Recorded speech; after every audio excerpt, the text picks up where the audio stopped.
Olá pessoal, sejam todos muito bem-vindos. Vamos iniciar aí mais um OFM Cast, que é o nosso primeiro podcast de ortopedia funcional dos maxilares do Brasil. E aí, seguindo a nossa linha, de apresentar os grandes pesquisadores e cientistas, que trouxeram as bases aí para o estudo da ortopedia funcional, hoje a gente vai falar aí sobre um grande pesquisador do crescimento craniofacial, que é o professor Donald Enloe.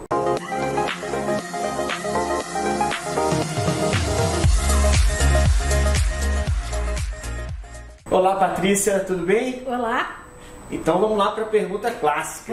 Quem foi Donald Enloe? Pois eu tive o prazer de conhecê-lo pessoalmente. Então, assim, é uma pessoa icônica na questão do estudo do crescimento e desenvolvimento craniofacial, e ele mudou muito o conceito de crescimento craniofacial, porque ele trouxe uma série de detalhes para que a gente observasse e que eram justificados pela forma como o crescimento se processava nas regiões, porque a face, a região craniofacial é extremamente complexa em termos de forma, Então ele trouxe uma luz diferenciada para a gente observar esse crescimento e desenvolvimento. Fantástico.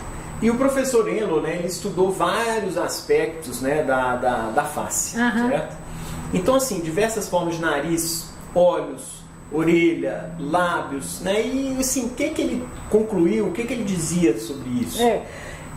Isso está bem descrito no livro dele, que ele falava o seguinte: a diversidade humana é muito grande. Então, quando você examina um paciente, você tem que prestar atenção em todos os detalhes, porque cada pequeno detalhe da forma da face pode ter um significado clínico e você precisa estar atento para isso.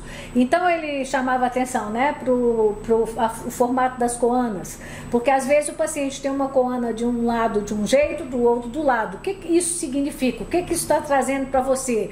A altura de órbita, posição de orelha, tudo isso está relacionado com uma possível alteração de crescimento sem simetria, assim, que não gera simetria. Então, esse olhar dele para o bilateral, foi algo muito novo que aconteceu dentro do campo do crescimento craniofacial. Olhar o ângulo de boca, enfim, todos os sinais para que a gente detectasse simetria ou não e inferisse alguma possível alteração de crescimento. Fantástico.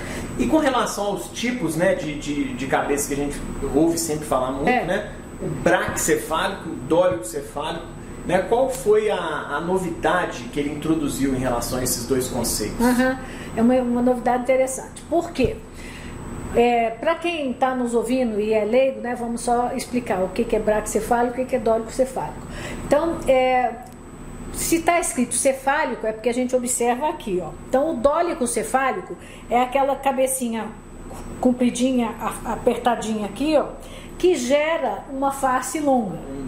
E o braquicefálico é aquela cabeça mais quadrada, que você olha daqui de cima, ela é mais quadrada e que gera, então, como se você puxasse assim, tem até uma foto no livro dele, puxasse assim, gera o braque, uma face braquicefálica, uma face mais quadrada. Então isso era o que já era conhecido. E ele observou, fez um levantamento grande na prevalência disso dependendo das regiões do mundo.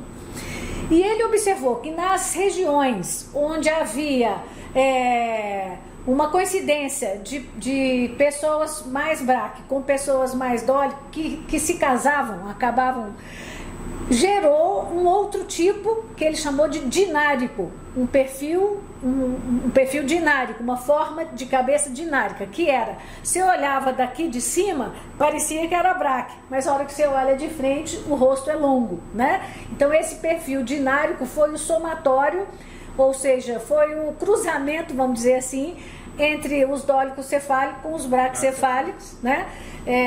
Em regiões, mais na região ali, por exemplo, da Hungria, daquela região ali, foi onde ele observou uma presença grande. E hoje a gente sabe que na região, por exemplo, na Turquia, a gente tem muitas pessoas com perfil dinárico. É interessante a gente... Bacana, diferente, né? Porque aí você tem que ter esse olhar diferenciado. Você não pode usar, por exemplo, uma cefalometria que é para um dólico e querer ter exatamente aquelas medidas para um perfil dinárico. Você tem que personalizar. Então, isso é importante. Muito bom. E assim, com relação ao processo de remodelação óssea, né, e ao processo de direção do crescimento facial e tudo, qual que foi o principal conceito que ele introduziu? O que mais marcou foi o seguinte, que ele explicou, botou claramente assim, os ossos, eles crescem numa direção e deslocam na direção oposta.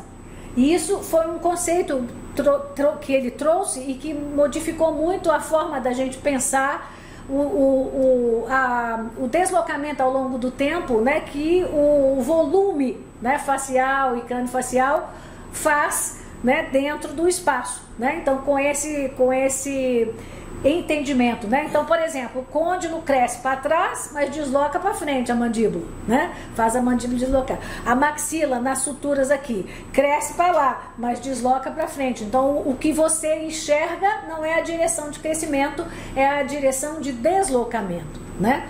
É muito interessante isso, né? Perfeito. Um outro conceito, né, também que a gente escuta dizer é a remodelação em V, né, da mandíbula. O que seria essa remodelação em V? Porque ele descreveu assim, né, a mandíbula como um V. Então, à medida que cresce aqui, vai deslocando para frente e vai abrindo V. Né? Então, ele chamou de deslocamento em V. Né? O processo, porque a gente tem sempre que lembrar que a mandíbula tem, né, as duas articulações, então cresce aqui, desloca para frente, mas ela está unida uma com a outra. Então, esse deslocamento gera um crescimento em V. Em V, perfeito. Assim, pegando um gancho aí um pouco nos outros pesquisadores que a gente já discutiu aqui, já conversou, a gente podia falar que ele compilou, né, os ensinamentos do Wendell, no caso que a gente estudou, né, que ele compilou os ensinamentos do Moss, do Petrovic e de outros, assim? Com certeza, inclusive no livro dele, você vai olhar lá as referências bibliográficas, é um monte de referência do Moss, é um monte de referência do Petrovic e de todos os que o antecederam, né, nesse estudo. Então, realmente, ele fez essa palavra que você usou, ele compilou os estudos para fazer uma coisa palatável. E ele fala no livro dele que ele escreveu para o graduando, sabe? Para a pessoa que está fazendo o curso de odontologia entender o crescimento e desenvolvimento. É tão gostoso de ler o livro dele, é tão fácil de entender. Então, conceitos complexos, ele deu uma burilada para ficar fácil de entender, né? Muito bom. Bom, eu acho que com falando um pouco, né, do Donald Engel, fica então essa outra dica fantástica aí para a gente entender, né, e estudar um pouco mais a ortopedia funcional dos maxilares e o que fundamenta a nossa prática clínica. Exato. Né? Leiam os trabalhos do professor Engel, eu tenho certeza que vai valer muito a pena, né, e vai ser rico aí para o aprendizado da ortopedia funcional dos maxilares. Com certeza. Bom, esse foi o nosso AFMcast de hoje. Espero que todos tenham gostado. Deixem seu like no nosso vídeo para que esse vídeo possa chegar no máximo de pessoas que tenham interesse nesse mesmo tema. Se não estiver inscrito, se inscreva no nosso canal Patrícia Valério para ser notificado e receber todas as novidades e estar sempre à frente no estudo da ortopedia funcional dos maxilares. Um abraço a todos, até a próxima quinta. Tchau, pessoal.